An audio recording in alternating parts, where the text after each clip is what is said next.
Les secrets du coup de foudre. Pourquoi notre cœur s'enflamme-t-il sans crier gare? Les anciens se sont penchés sur la question et leur théorie, vue du XX1 siècle, ne semble pas si loufoque que ça. Le premier coup de foudre recensé de l'histoire se serait abattu sans prévenir vers 1245 avant notre ère, sur le cœur du pharaon Ramsès II, alors âgé de 60 ans, doté pourtant d'une douzaine d'épouses et de 200 concubins. Ce dernier aurait succombé avec charme d'une princesse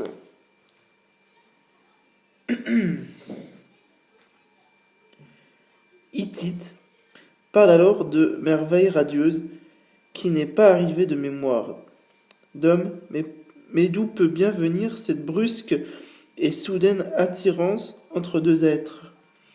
Qu'est-ce que le coup de foudre? Voici 5 théories tirées de l'histoire éclairées par les avancées nécessaires des sciences.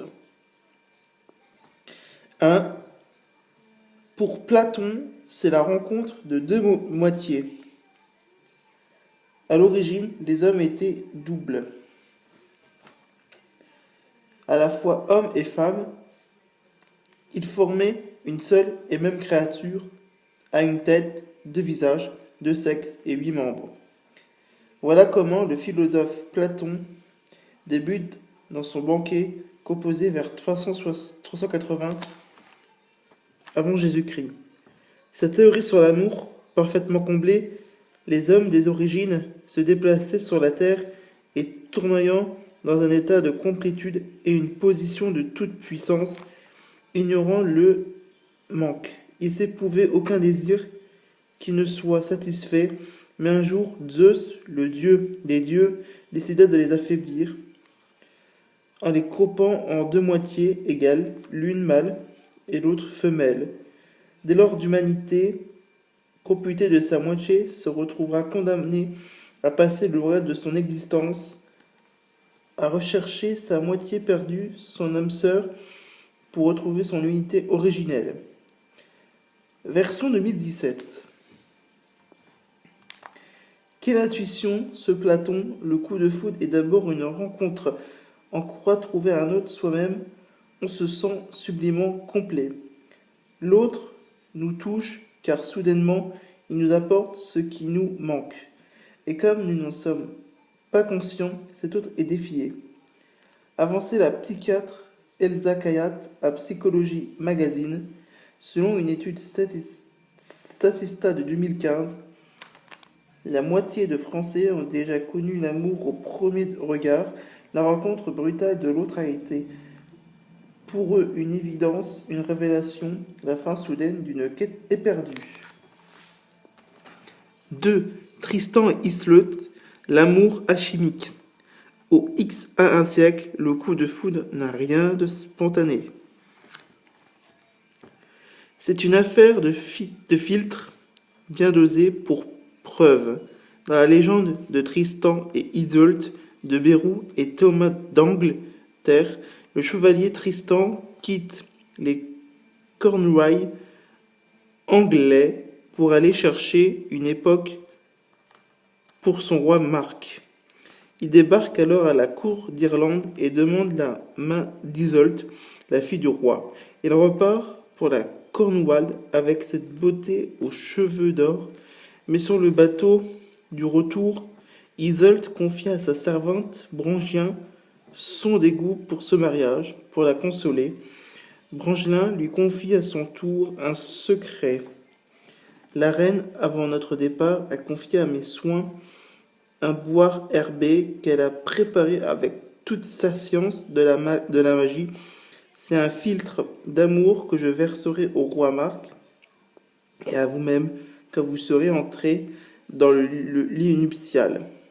Vous le boirez ensemble et vous vous aimerez de toutes vos forces et de toute votre âme, d'un amour impérieux et sans faille, lui dit-elle, Mais face au refus persistant d'Isolde, la servante décide de donner le philtre d'amour à Tristan, et Isolde, pensant boire du vin, Isolde avale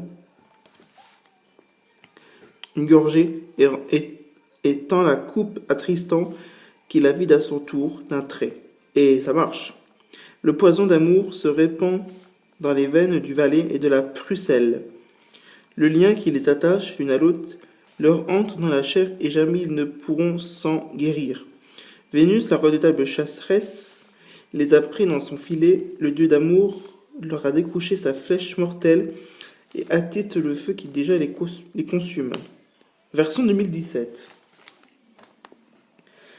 Des pros du marketing ont inventé des fragrances pour hommes contenant de la drothénose et de l'androsténol, deux substances chimiques censées faire craquer les femmes. Brangier n'est pas si loin, car en amour, point de hasard, disent les scientifiques.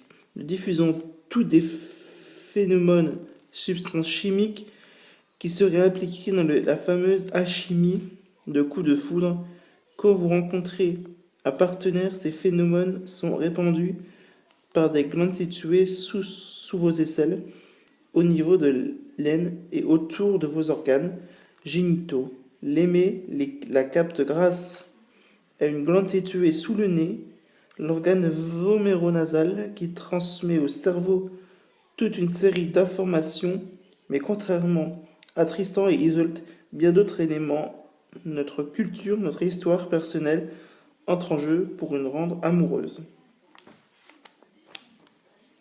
À l'instant, je me sentis percé comme par un trait qui m'atteignait le fond de l'âme.